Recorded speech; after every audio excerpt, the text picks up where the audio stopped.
A selfish prince and the servants of his castle are cursed to live in non-human forms. But when a girl named Belle shows up to save her father from his dungeon, she ends up a guest of the castle, and over time, a special bond starts to form between them.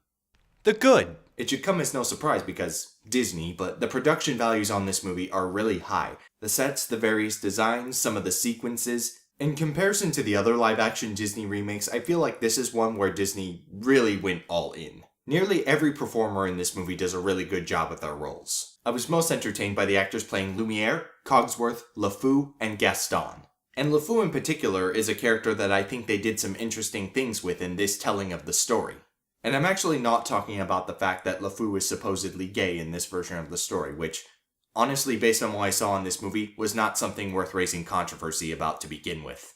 The iffy. All of the music used in the 1991 animated version of Beauty and the Beast done by Disney were used in this film.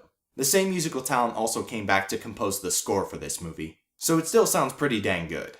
There are instances where the notes are phrased a little differently by the performers of this movie than in the originals, which makes sense because you can't have everything be like perfect notch exactly the same because then that would just be boring. But between the two versions of the soundtrack, I do prefer the originals. There are a few new songs as well. They weren't totally necessary for the story, but they sounded nice and they added a couple layers to the story that weren't there before. The biggest issue with this movie musically is Emma Watson. She is a competent singer, and it's impressive that she trained herself to sing for this movie, but that's just it. She's competent. They have to heavily process a lot of her vocals, and when she's put next to other characters in this movie who can sing legitimately well, it sticks out.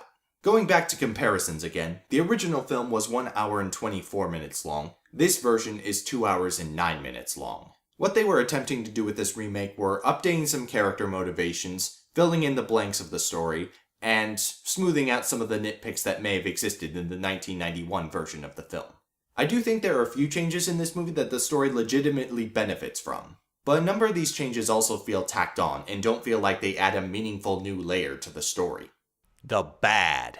The biggest concern I had for this remake, that it was going to be way too much like the 1991 animated version, came true.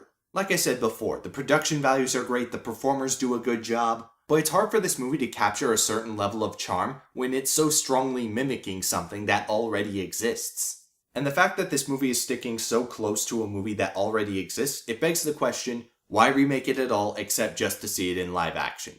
The verdict? We are talking about a remake of Beauty and the Beast, the first animated film to be nominated for Best Picture.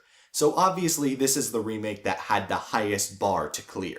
If we're going to operate on the basis of comparisons here, yes, I do like the animated version better, but you know what? This one was a pretty good effort, and I had a good time watching it. This is Detective Steve, and on the subject of this remake, there may be stuff in there that wasn't there before, which didn't necessarily need to be in there.